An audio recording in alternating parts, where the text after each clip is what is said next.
মানে টাকাটা তোমরাই চুরি করেছো? ম্যাডাম ম্যাডাম আমি জানি না কিভাবে টাকাগুলো আমার ব্যাগে এসেছে। ম্যাডাম আমার মনে হয় ইচ্ছা করে টাকাটা চুরি করে আমার ব্যাগে রেখে দিয়েছে। চুপ করুন আপনারা দুজন, আপনারা আমাকে ফাঁসানোর চেষ্টা করেছিলেন। ম্যাডাম আমি আপনাকে আসল সত্যিটা বলছি। ম্যাডাম আমি অনেক কষ্টে জীবন কাটাই, কেন জানেন?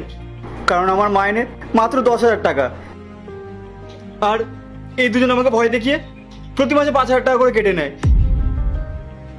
আর ম্যাডাম আমি যখন আপনাকে এই কথাগুলো বলতে এসেছিলাম তখনই ওই ম্যাডাম আমার পকেটে টাকাগুলো ঢুকিয়ে দিয়েছিল।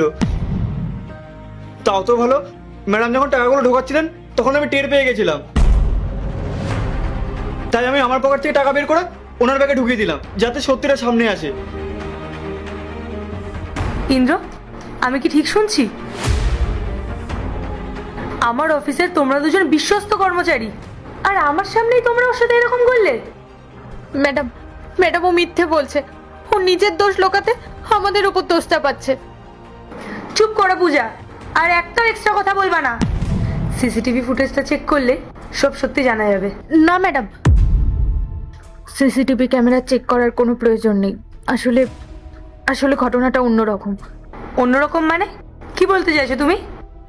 আসলে ম্যাডাম আমরা কেউই এই অফিসে ওকে সহ্য করতে পারি না। ও গ্রামের ছেলে, ওর চাল চলন কথাবার্তা অগোছালো এই কোম্পানির স্ট্যান্ডের সাথে একদমই মানানসই নয়। তাই আমরা চেয়েছিলাম ওকে যে করেই হোক এই কোম্পানি থেকে বের করে দেবো, যাতে আমাদের পছন্দের কাউকে আমরা এই কোম্পানিতে নিয়োগ করতে পারি। তাই জন্য ম্যাম আমরা এই নাটকটা সাজিয়েছিলাম। এত বড় সাহস তোমাদের!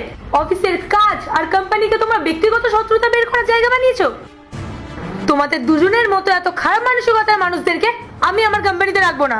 এক্ষুনি বেরিয়ে যাও এখান থেকে, নাহলে আমি পুলিশ ডাকতে বাধ্য হবো। ম্যাম ভুল হয়ে গেছে, একটা সুযোগ দিন। বের হবো বলছি, আর কোনো সুযোগ হবে না।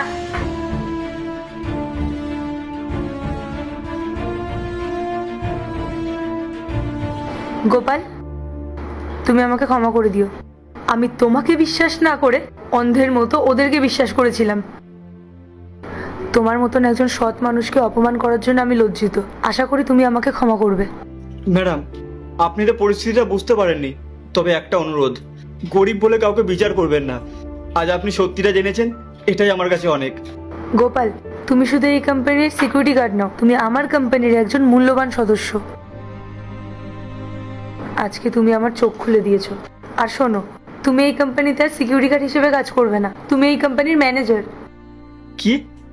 সত্যি? ধন্যবাদ ম্যাডাম।